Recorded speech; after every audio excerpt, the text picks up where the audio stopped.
Hindi ko na mabilang kung ilang beses akong pinatahimik ng takot.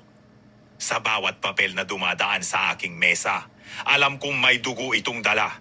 Dugo ng mga Pilipinong pinagsamantalahan ng kapangyarihan. Ako si Liza, sekretarya ng isang senador na ginawang negosyo ang serbisyo publiko. Sa loob ng opisina, kami ang mga tagapagtakip ng kasalanan. Sa labas, kami ang mga mukha ng kasinungalingan. Habang ang mga Pilipino ay nakapila sa palengke, nag-aagawan sa bigas at naglalakad sa bitak-bitak na kalsada, ang mga anak ng mga politiko ay nasa ibang mundo. Habang ang mga guro ay nagtitiyaga sa tsyok at lumang libro, ang mga anak ng senador ay nag-aaral sa Ivy League.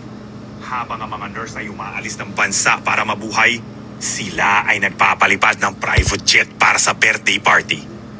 Hanggang sa pumutok ang balita. Isang whistleblower ang naglabas ng ebidensya. Nagalit ang bayan, nagmarcha ang mga magsasaka, manggagawa, guro, nurse at tsuper. Sigaw nila, hustisya. Pero walang hustisya. Tumawa ang mga senador, naglakad palayo, malinis ang damit, marumi ang budhi. Ngunit dumating ang gabi ng paghihiganti.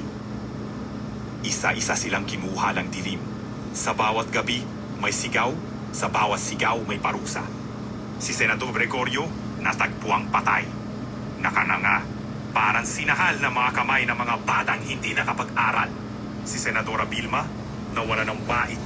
Taulit-ulit na sinasabing, hindi ko sinasadya. Habang naglalakad sa ilalim ng tulay. Ang mga anak nila, hindi rin ligtas. Sa gitna ng kanilang shopping spree sa Hong Kong, biglang nakadilim ang mall. Sa loob ng fitting room, may boses na bumubulong. Ito ba ang halaga ng dugo ng bayan? Isa sa kanila, hindi na lumabas. Isa, nagising sa hotel na puno ng ibis. Isa na wala ng alaala, hindi na alam kung sino siya. Ang mga kasalanan nila ay bumalik bilang mga multo ng bayan. Opera, hindi man alam ng lahat, alam pa rin ng marami. Ang kapangyarihan mo ay nakatanim sa aming buhay. Sa kanin namin niluto, sa kalsadang may bitak, sa maong naming kupas, sa dagat naming nilason. Sige, humiga ka sa pelus, tikman mo ang mamahaling karne, iswipe mo ang card, itago mo ang tribo mong tuso. Pagod na kami, kinulubo ang halugan ng halaga. Dama mo ang hangin sa tore ng yaman, nakalimutan mo kami. Pero tandaan mo ito sa huling oras mo. Dadalo ito sa iyong dugo, parang ahas na gumagapa, ang init ng dugo na mga nasa ilalim ng lipunan at iyong pinabayaan. Papasok ito sa iyong tenga, parang uod, ang luha ng mga may sakit na namatay sa paghihintay ng pangako. Ang mga langgam ay papasok sa iyong mata, kakainin ang mga lihim mong bulok. 6 na talampakan sa ilalim ng lupa, magmamarcha sila sa iyong balat. 10 milyong ibis, dama mo ang protesta sa iyong dibdib sa pagitan ng iyong mga hita. Bubuka ang iyong bibig pero walang lalabas. Hahabol ka ng hininga.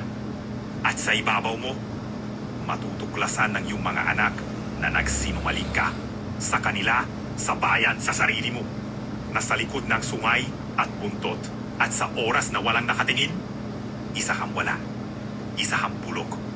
Matagal ka ng patay bago ka pa man ilibing.